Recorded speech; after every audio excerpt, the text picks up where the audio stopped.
Spider Farmer recently updated their SE7000 grow light, so let's look at what they have changed.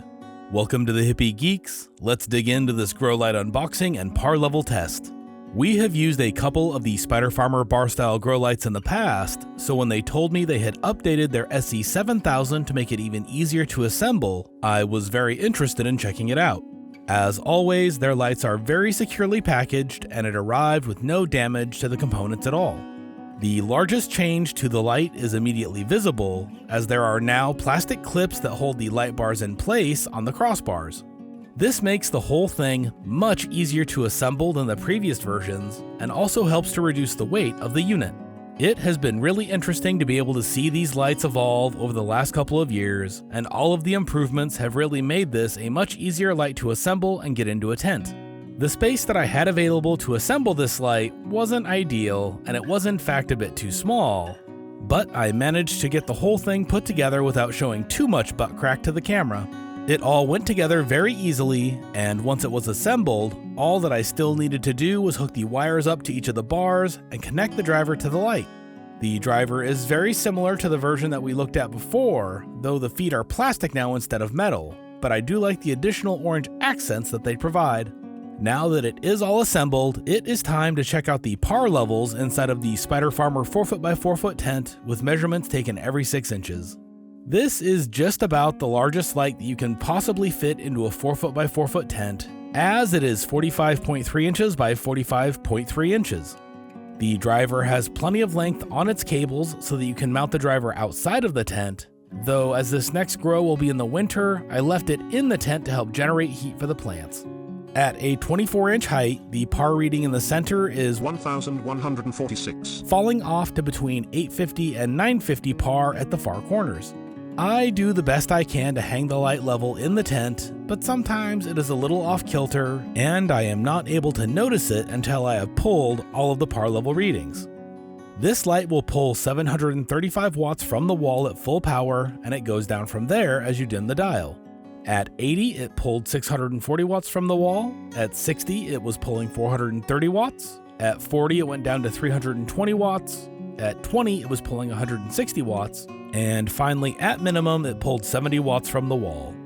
Moving up to 30 inches, and the center reading is now at 1,036. And you may be wondering why there were no measurements at 12 inches or 18 inches.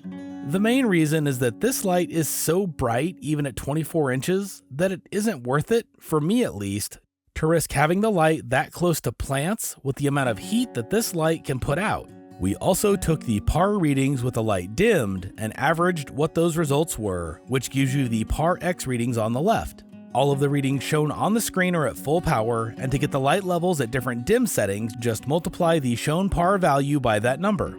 For example, the center reading at 30 inches is 1026, but if we have the light set to 60, we would multiply it by 0.55 and get a result of 564, which will get you pretty close with all of the values shown. At a 36-inch height, the center level is down to 949, again with an amazing spread from there out. That is the best part about using a light that fills up the entire tent. The light spread is really pretty even all the way from the center out to the edges.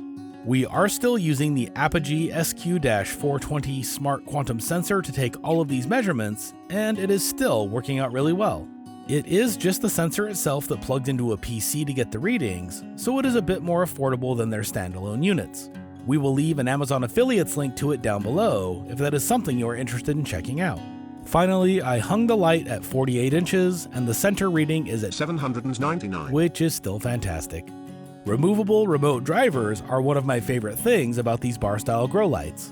The ability to place the driver outside of the tent in the summer is going to be amazing with this light for keeping the temps inside of the tent down to a manageable level, but it is also nice to have the choice to mount it inside of the tent like we are here, as I want the extra heat to keep the plants happy in the winter.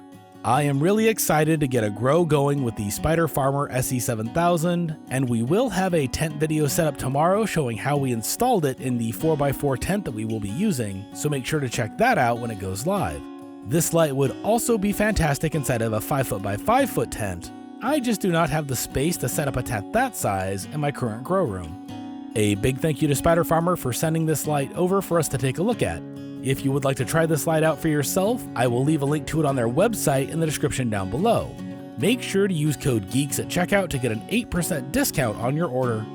Another big shout out goes to our channel members here on YouTube and patrons over on Patreon that have pledged at the trimmer level. While all of our members and patrons help keep the channel going, you folks have gone above and beyond, and we really appreciate it.